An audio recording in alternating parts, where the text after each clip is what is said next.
Welcome to this biochemistry lecture on enzymes, their inhibition, and their regulation. So inhibitors, which we'll talk about first, are compounds that decrease an enzyme's activity. There are two general types. There's irreversible, which you see at the top, which react with the enzyme to inactivate it, and one inhibitor molecule permanently shuts off the enzyme completely. And these are generally, these are drugs, but they can also be very powerful toxins. And so that is they bind and they're not going to let go. Reversible inhibitors on the other side bind and can also disassociate from the enzyme.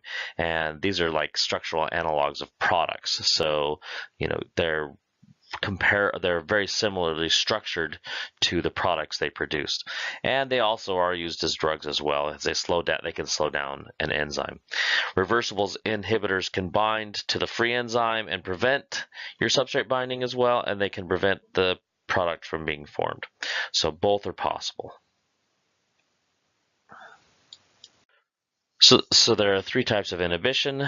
The first type we're going to talk about is competitive inhibition, and this is pretty straightforward. This is where an inhibitor binds in the same site as the substrate would, and thus it blocks the ability of the enzyme to react with the substrate.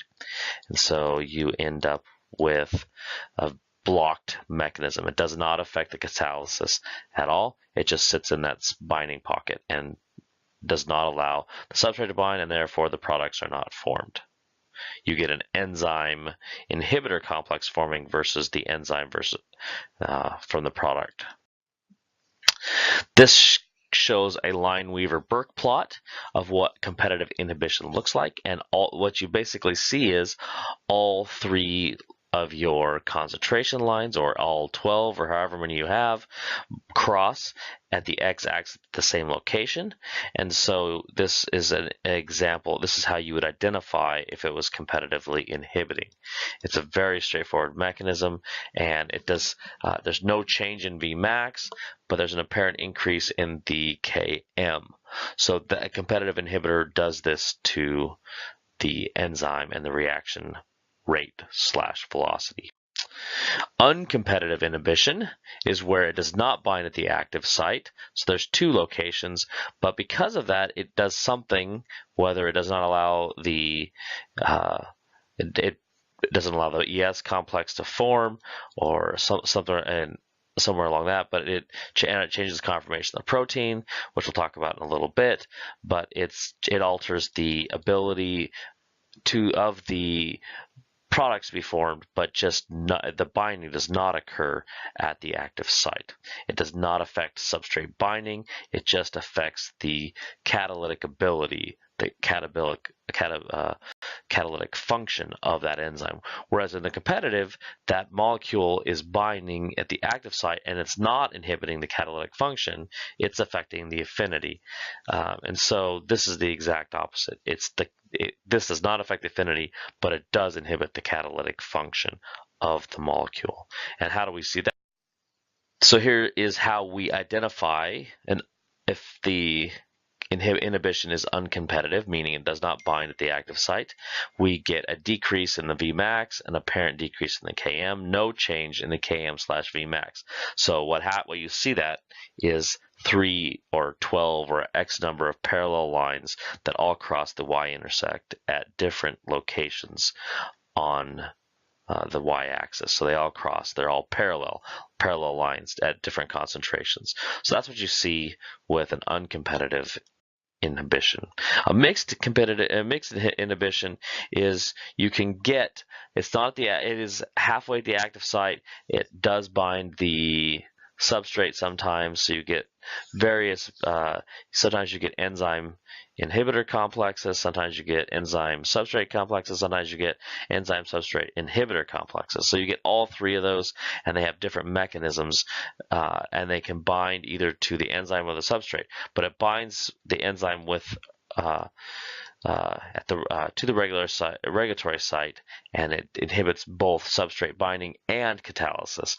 So it inhibits both, whereas the others the competitive knocks out catalysis, uncompetitive knocks out.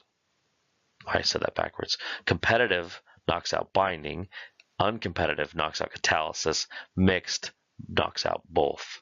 And that is visualized by, you do have non-parallel lines and they do cross, but they do not cross at the y-axis. And there is a decrease in Vmax. There's an apparent change in Km, and that is how you determine how an inhibitor will behave, a mixed inhibitor will behave.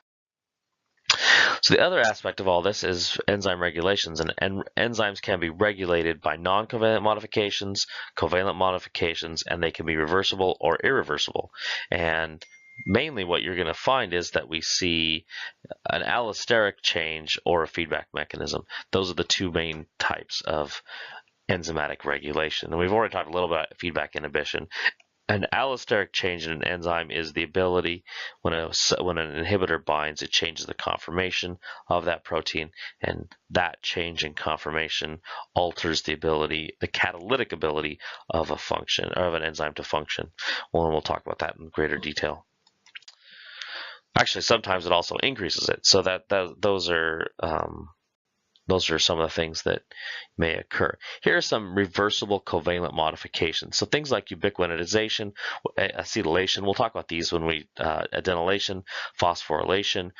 These are some reversible covalent modifications, and you'll commonly see these on specific proteins. We'll talk about protein modifications, post-translational modifications when we talk about carbohydrates, because most of the carbohydrate, or a good chunk of post-translational modifications, are carbohydrates, but those are some reversible covalent modifications that occur, and I just want to tease this topic for you for when we get into carbohydrates.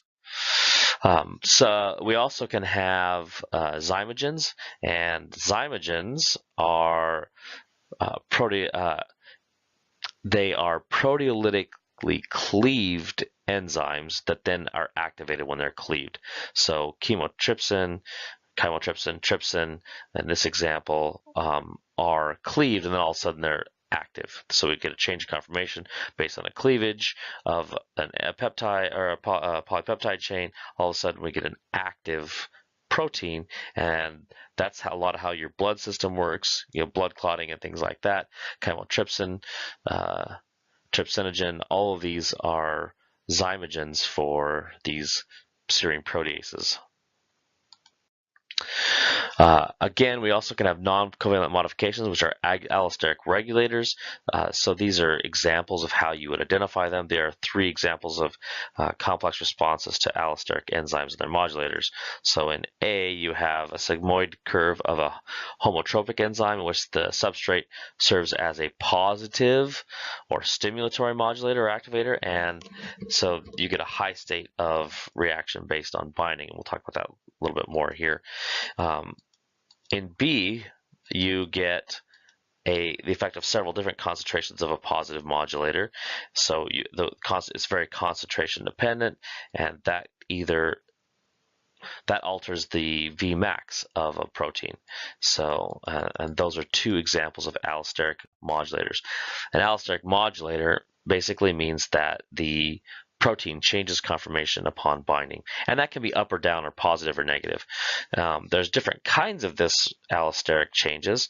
An important one is what's called cooperativity, and cooperativity is going to be very important in certain enzymes, things in like blood, hemoglobin's binding.